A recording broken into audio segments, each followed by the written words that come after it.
नमस्कार।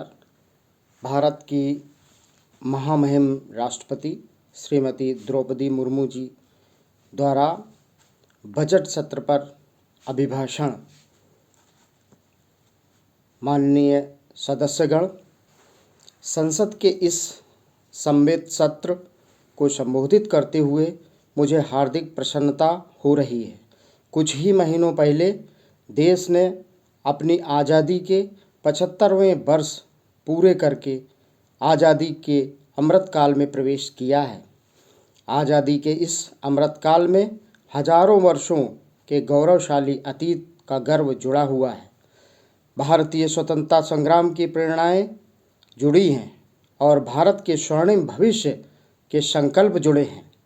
अमृतकाल का यह 25 वर्ष का कालखंड स्वतंत्रता की स्वर्णिम शताब्दी का और विकसित भारत के निर्माण का कालखंड है।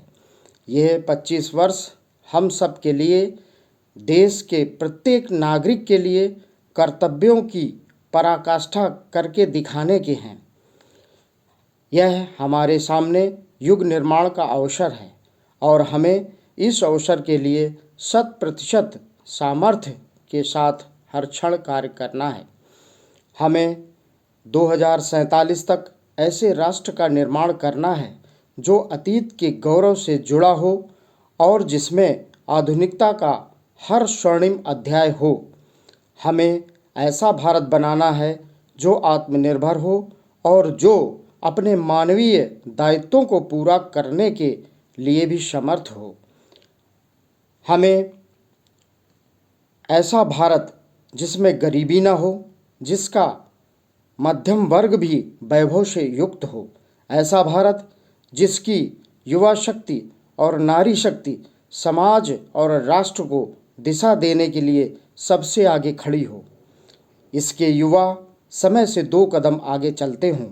ऐसा भारत जिसकी विविधता और अधिक उज्जवल हो, जिसकी एकता और अधिक अटल हो।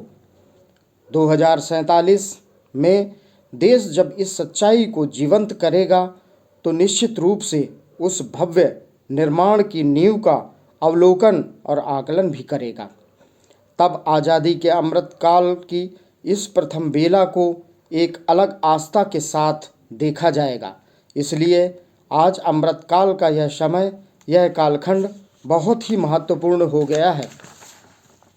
मेरी सरकार को देश के लोगों ने जब पहली बार सेवा का अवसर दिया, तब सबका साथ सबका विकास के मंत्र से हमने शुरुआत की। समय के साथ इसमें सबका विश्वास और सबका प्रयास भी जुड़ गया। यही मंत्र आज विकसित भारत के निर्माण की प्रेरणा बन चुका है। विकास के इस कर्तव्य पथ पर चलते हुए मेरी सरकार को कुछ ही महीनों में 9 वर्ष पूरे हो जाएंगे। मेरी सरकार लगभग 9 वर्षों में भारत के लोगों ने अनेक सकारात्मक परिवर्तन पहली बार देखे हैं। सबसे बड़ा परिवर्तन यह हुआ कि आज हर भारतीय का आत्मविश्वास शीर्ष पर है और दुनिया का भारत को देखने का नज़रिया बदल गया है। जो भारत कभी अपनी अधिकांश समस्याओं के समाधान के लिए दूसरों पर निर्भर था, वही आज दुनिया की समस्याओं के समाधान का माध्यम बन रहा है।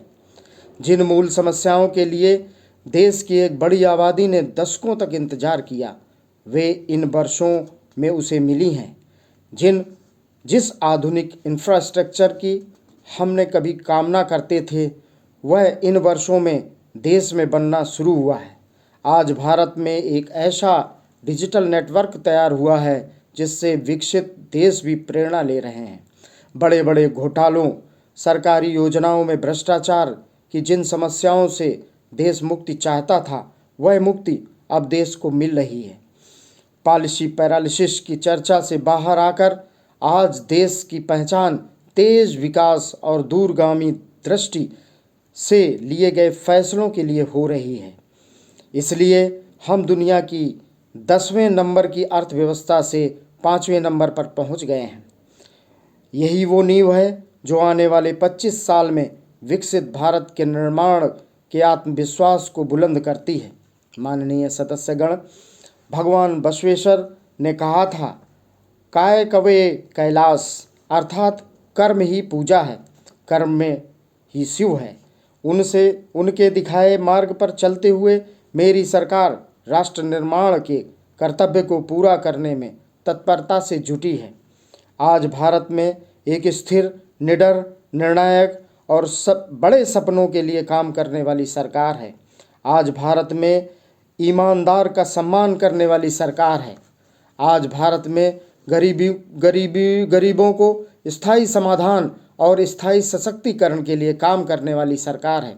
आज भारत में अभूतपूर्व स्पीड और स्केल पर काम करने वाली सरकार है। आज भारत में इनोवेशन और टेक्नोलॉजी के माध्यम से जन कल्याण को सर्वोपरि रखने वाली सरकार है। आज भारत में महिलाओं के सामने हर बाधा को दूर करने वाली सरकार है। आज भारत में प्रगति के साथ साथ प्रकृति का भी संरक्षण करने वाली सरकार है। आज भारत में विरासत के संरक्षण के साथ ही आधुनिकता को बढ़ावा देने वाली सरकार है।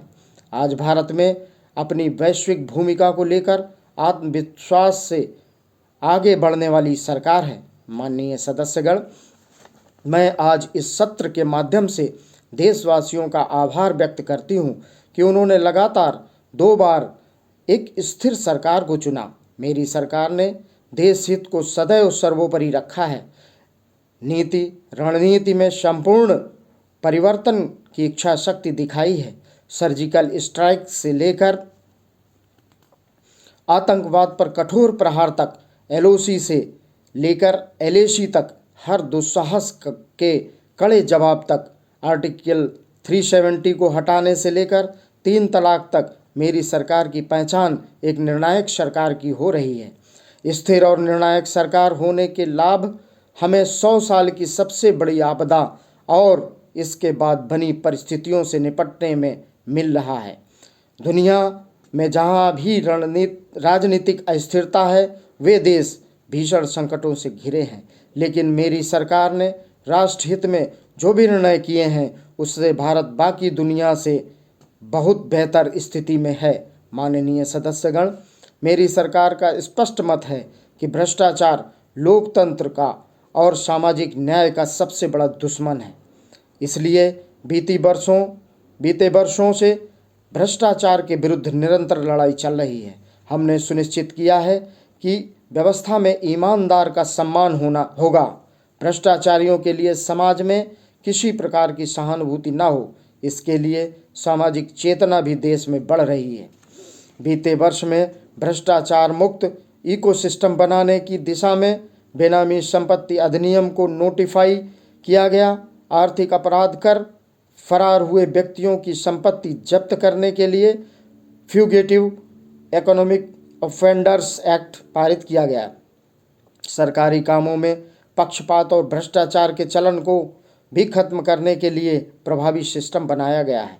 आज सरकारी कामों में टेंडर और खरीद के लिए गवर्नमेंट ई-मार्केट प्लेस जेम जैसी व्यवस्था की गई है, जिसमें अब तक 3 लाख करोड़ रुपए से अधिक का ट्रांजिशन हुआ है। राष्ट्र निर्माण में ईमानदार योगदान देने वालों को आज विशेष सम्मान दिया जा रहा है। इनकम टैक्स रिटर्न फाइल करने में कई जटिलताओं को खत्म करते हुए देशवासियों का जीवन आसान बनाया गया है। फेसलेस जांच को बढ़ावा देने के वजह से व्यवस्था में पारदर्शिता आई है और उसे जवाबदेह भी बनाया गया है। पहले टैक्स रिफंड के लिए लंबा इंतजार करना पड़ता था, आज ITR भरने में कुछ ही दिनों के भीतर रिफंड मिल जाता है। आज GST से पारदर्शिता के साथ साथ करदाताओं की गरिमा भी सुनिश्चित हो रही है। जनधन, आधार, मोबाइल से फर्जी लाभार्थियों को हटाने से लेकर one nation one ration card तक एक बहुत बड़ा स्थायी सुधार हमने किया है। बीते वर्षों में DBT के रूप में, डिजिटल इंडिया के रूप में एक स्थायी और पारदर्शी व्यवस्था देश ने तैयार की है। आज 300 से ज़्यादा योजनाओं का पैसा सीधे लाभार्थियों के बैंक खाते तक पहुंच रहा है। अब तक पूरी पारदर्शिता से 27 लाख करोड़ रुपए से ज़्यादा की रकम करोड़ों लोगों तक पहुंचाई गई है। वर्ल्ड बैंक की रिपोर्ट कहती है कि ऐसी योजनाओं और ऐसी व्यवस्थाओं के कारण ही कोरोना काल में भारत करोड़ों लोगों को गरीबी रेखा से नीचे जाने से बचा पाया है। जब भ्रष्टाचार रुकता है तब टैक्स की पाई पाई का सदुपयोग होता है। तब हर टैक्स पेयर को भी गर्व होता है। माननीय सदस्यगण, आज देश का ईमानदार करदाता चाहता है कि सरकारें शॉर्टकट राजनीति से बचें। ऐसी योजनाएं बने जो समस्याओं के स्थायी समाधान को प्रोत्साहित करें, जिनसे सामान्य जन का सशक्तिकरण हो। इसलिए मेरी सरकार ने वर्तमान चुनौतियों से निपटने के साथ ही देशवासियों के दीर्घकालिक सशक्तिकरण पर बल दिया है। गरीबी हटाओ अब केवल नारा नहीं रह गया। मेरी सरकार द्वारा गरीब की चिंताओं को स्थायी समाधान करते हुए उसे सशक्त बनाने का काम किया जा रहा है। जैसे गरीब का एक बहुत बड़ा कारण बीमारी होता है। गंभीर बीमारियों से गरीब परिवार का हौसला पूरी तरह टूट जाता है। पीढ़ियां कर्ज में डूब जाती हैं। गरीब को इस चिंता से मुक्त करने के लिए राष्ट्रव्यापी आयुष्मान भारत योजना शुरू की गई। इसके तहत 50 करोड़ से अधिक देशवासियों के लिए मुफ्त इलाज की सुविधा दी गई। आयुष्मान भारत योजना ने देश के करोड़ों गरीबों को और गरीब होने से बचाया। इनके 80,000 करोड़ रुपए खर्च होने से बचाए हैं। आज देश में करीब 9,000 जन औषधि केंद्रों में बहुत ही कम कीमत पर दवाएं उपलब्ध कराई जा रही हैं। इससे बीते वर्षों में गरीबों के करीब 20,000 करोड़ रुपए बचे हैं। यानी सिर्फ आयुष्मान भारत और जन औषधि परियोजना से ही देशवासियों को 1 लाख करोड़ रुपए की मदद हुई है।